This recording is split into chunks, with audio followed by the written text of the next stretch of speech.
Hello everyone, welcome to sleepy classes and welcome to polity घटना चक्र series. तो हर हफ्ते की तरह इस हफ्ते अगेन हम डिस्कस करेंगे 10 क्वेश्चंस ऑफ पॉलिटी।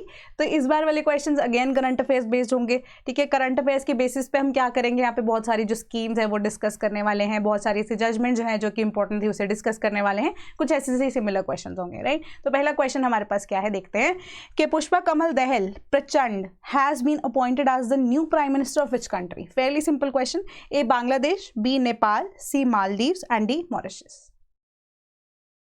तो इसका करेक्ट आंसर है option number B, that is Nepal. तो जो नेपाल के प्रेसिडेंट है विद्या देवी भंडारी, उन्होंने अपॉइंट किया सीपीएन के Maoist centre chairman Pushpa Kamal Dahal Prachanda को as the new prime minister of Nepal. And ये चीज कैसे की गई, as article 76 clause 2 of the constitution of Nepal के बेसिस पे उन्होंने एक एग्रीमेंट किया है, एक अंडरस्टैंडिंग है कि जो प्रचंड एंड ओली जो हैं आपस में गवर्नमेंट को रोटेशनल बेसिस पे जो है लीड करेंगे, यानी कि जो प्राइम मिनिस्टर्स हैं वो रोटेशनल बेसिस पे प्राइम मिनिस्टर बनेंगे for a particular term. So next question we have is, what is the aim of Jan Vishwas bill which was recently tabled in Lok Sabha? A, anti-terrorism, B, ease of doing business, C, eradication of malnutrition, D, police reforms। तो इसका correct answer है option number B, that is ease of doing business. तो इसके basis पे या इस जन विश्वास बिल के बेसिस पे जिसको टेबल किया गया, ये चीज जो है कुछ ऐसी पर्टिकुलर टर्म्स है या कुछ ऐसे पर्टिकुलर ऑफेंसेस हैं जो कि बिल्कुल माइनर ऑफेंसेस थे, उनको हटाने की बात की जा रही है। So as a result 183 provisions in some 42 acts उनको क्या किया जाएगा, अमेंड किया जाएगा, राइट। तो इससे क्या होगा, जो बिजनेस है उसको अब करने में बहुत ज्यादा आसानी हो सकती है। एंड साथ ही साथ जो छोटे मोटे पेटी केसेस आते हैं with respect to these things जिसको अमेंड किया जाना है, अब उससे क्या होगा, जो बर्डन है जुडिशरी के ऊपर with respect to the same cases वो कम हो जाएगा। ठीक है, so next question we have is, which union ministry organizes the AI पे चर्चा, AI डायलॉग, आर्टिफिशियल इंटेलिजेंस पे डायलॉग, ठीक है, event. A, ministry of electronics and IT, B, ministry of finance, C, ministry of science and technology, D, ministry of corporate affairs. तो इसका correct answer है option number A, that is ministry of electronics and IT। तो ये जो हमारा government है, Modi government जब से आई है, उनका मेन मोटिव क्या रहा, ठीक है, कि डिजिटलाइजेशन हो सके। ठीक है, इसके बाद हमारे पास कोविड-19 की सिचुएशन आ गई जिससे फर्दर जो है डिजिटलाइजेशन जो है बहुत ज़्यादा और पिक्चर में आ गई। ठीक है, उसकी रिक्वायरमेंट जो है बहुत ज़्यादा पिक्चर में आ गई। So with respect to that हमारी आर्टिफिशियल इंटेलिजेंस जो है उसका समिट जो है, सबसे पहला समिट 2020 में भी ऑर्गेनाइज किया गया था, ठीक है, हमारी IT मिनिस्ट्री की तरफ से। एंड अंडर दैट एक सोशल एम्पावरमेंट जो कि रेज है जिसके लिए रिस्पॉन्सिबल है हमारी मिनिस्ट्री ऑफ IT। ठीक है, सो ये ऐसा आप कह सकते हैं गवर्नेंस डिवीजन है जिसके लिए नेशनल ई गवर्नेंस डिवीजन को सेटअप किया गया है under the ministry of electronics and IT, जिन्होंने ऑर्गेनाइज किया आर्टिफिशियल इंटेलिजेंस पे चर्चा को। तो यहाँ पे डिस्कशन क्या हुई कि आर्टिफिशियल इंटेलिजेंस की इंपॉर्टेंस क्या है आजकल के टाइम पे या आने वाले टाइम पे, कैसे हम आर्टिफिशियल इंटेलिजेंस को यूज कर सकते हैं डेटाबेस को कलेक्ट करने के लिए, क्वालिटी को आप कह सकते हैं कलेक्ट करने के लिए, and everything so on and so forth, right? So next question we have is, who has been appointed as the head of New Delhi International Arbitration Center? A, Hemant Gupta, B, A.K. Sikri, C, V.V. Ramana and D, Ranjan Gogoi। तो इसका correct answer है option number A, that is Hemant Gupta. तो हेमंत गुप्ता जो कि former supreme court के जज हैं, उनको अपॉइंट किया गया as the chairperson of the New Delhi international arbitration centre.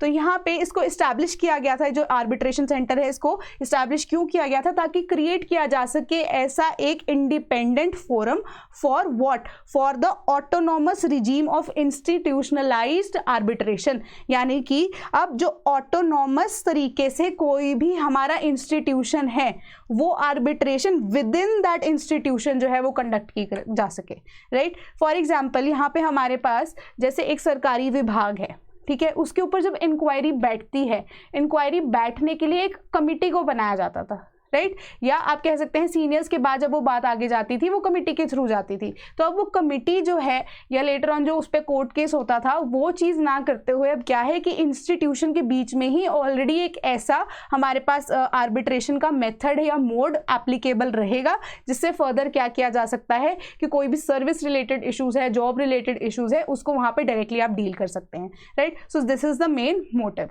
ठीक है, so next question we have is, the Supreme Court has mooted an idea to protect which species similar to Project Tiger?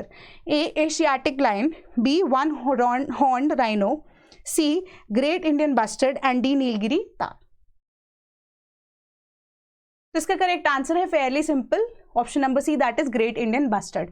तो ये चीज एनवायरमेंट में बहुत ज्यादा कॉमनली हम discuss कर रहे हैं ग्रेट इंडियन बस्टर्ड को लेकर, उनकी पॉपुलेशन को लेकर भी, ठीक है, क्योंकि थार डेजर्ट में वहां पे स्पेशलिटी भी है, ठीक है। तो उनकी पॉपुलेशन को किस तरीके से हम फर्दर ग्रो करा सके, या जो अभी करंट पॉपुलेशन है उसको कैसे आप कह सकते हैं कि बचा सके, उसके ऊपर जो है जैसे सिमिलर तरीके से project tiger government of India की तरफ से इनिशिएटिव था, सिमिलर तरीके से ग्रेट इंडियन बस्टर्ड के लिए भी हम ऐसा इनिशिएटिव चलाए, ऐसा सुप्रीम कोर्ट ऑफ इंडिया ने मूव किया है। एंड ये बेंच जो है जिसने डिसीजन दिया है, किसके द्वारा लीड किया जा रहा था, हमारे जो चीफ जस्टिस ऑफ इंडिया है currently, that is chief justice DY Chandrachud, ठीक है। तो उन्होंने कहा कि ग्रेट इंडियन बस्टर्ड की जो पॉपुलेशन है सिमिलर टू दैट ऑफ जैसे हमने टाइगर की पॉपुलेशन को कंट्रोल करने के लिए प्रोजेक्ट चलाया था, जो कि उसी तरीके से हम उसे भी कंट्रोल, या आप कह सकते हैं जो करंट पॉपुलेशन है उससे फर्दर जो है डिस्ट्रक्ट जो है ना करते हुए नई पॉपुलेशन के लिए कैसे हम जोर लगा सकते हैं, ऐसा कुछ प्रोजेक्ट होगा, right. So next question we have is what is the maximum tenure of medical termination of pregnancy allowed in India?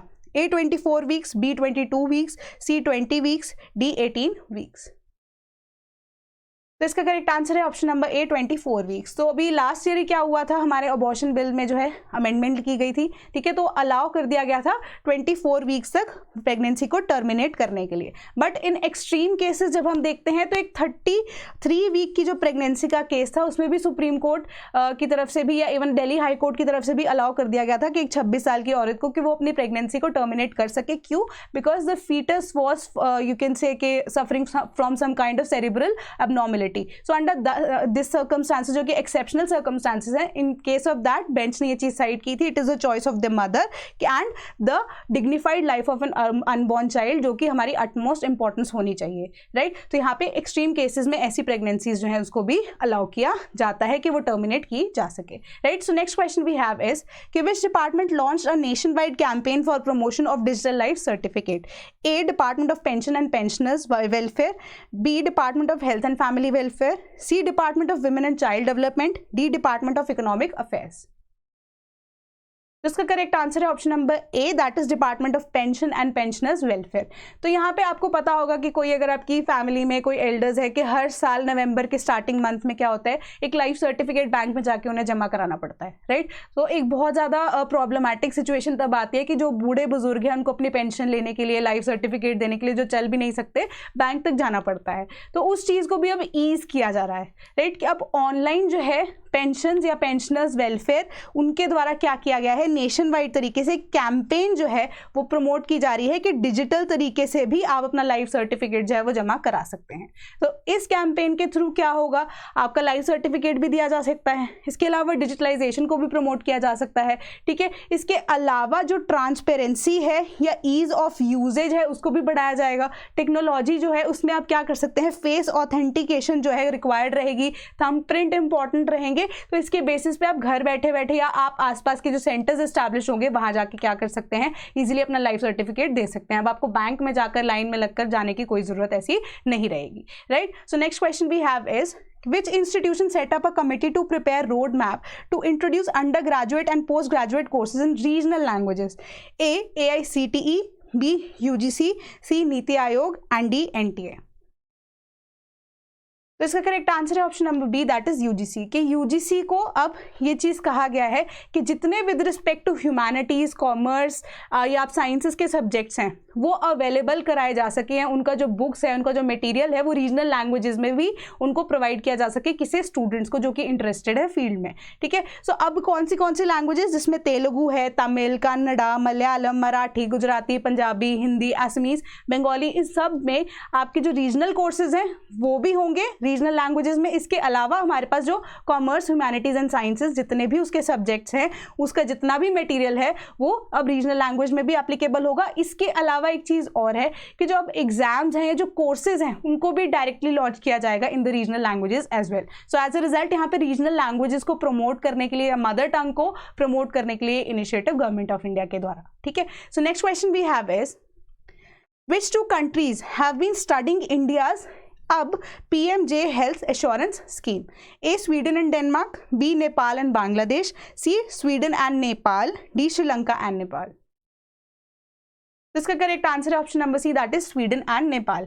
कि जो ये डेलीगेट्स आए थे स्वीडन एंड नेपाल की तरफ से, वो हमारी नेशनल हेल्थ एश्योरेंस की तरफ से, अगर आप कहेंगे स्टडी किया उन्होंने किस चीज़ को, हमारी जो प्रधानमंत्री की जन आरोग्य योजना के लिए, ठीक है। तो इस बेसिस पे क्या हो रहा है कि जो डिपार्टमेंट है वो रिस्पॉन्सिबल है इंप्लीमेंट करने के लिए NHA, ठीक है, दैट इज PMJ स्कीम। तो PMJ स्कीम के अंडर क्या हो रहा है, हर एक फैमिली को फ्रॉम आप कह सकते हैं टर्शरी एंड सेकेंडरी लेवल पे क्या प्रोवाइड की जा रही है, पर फैमिली आप देखें 5 लाख की इंश्योरेंस, ठीक है।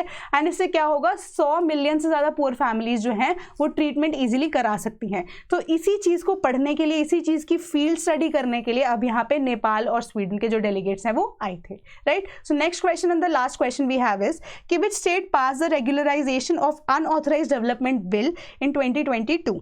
ए Karnataka, B Gujarat, C Telangana and D Odisha. तो इसका करेक्ट आंसर है option number B, that is Gujarat. तो गुजरात गवर्नमेंट के द्वारा क्या किया जा रहा है, एक ऐसा बिल पास कराया गया कि जो इंक्रोचमेंट वाले एरिया है, अनऑथराइज्ड बिल्डिंग्स बनी हुई हैं, उसको अब क्या किया जा सके, हटाया जा सके, ठीक है। कि गवर्नमेंट उससे क्या करेगी, उन्हें उन बिल्डिंग्स को डिमोलिश की जाएगी, ठीक है। तो इसके लिए उन्होंने बिल भी पास किया है, that is regularisation of unauthorised development bill 2022। तो पहले, इससे पहले भी स्टेट गवर्नमेंट ने ये इनिशिएटिव लिया था कि अनऑथराइज्ड जितने भी कंस्ट्रक्शंस हैं 2001 से एंड 2011 में भी, कि इन्हें हटाया जा सके। तो अभी जो नया बिल है वो क्या करेगा, जितनी भी इलीगल रियल एस्टेट बनी हुई है उसे डिमोलिश करेगा, ठीक है। एंड जो बिल्डिंग्स कंस्ट्रक्ट हुई हैं in the state before October 1, 2022 जो कि अनऑथराइज्ड है, उसमें गिराया भी जाएगा, ठीक है। तो आज के लिए इतना ही, थैंक यू सो मच। अगर वीडियो पसंद आई हो, give us a like, comment करिए, अगर कोई क्वेरी है do comment us as well and subscribe the channel as well. Thank you so much.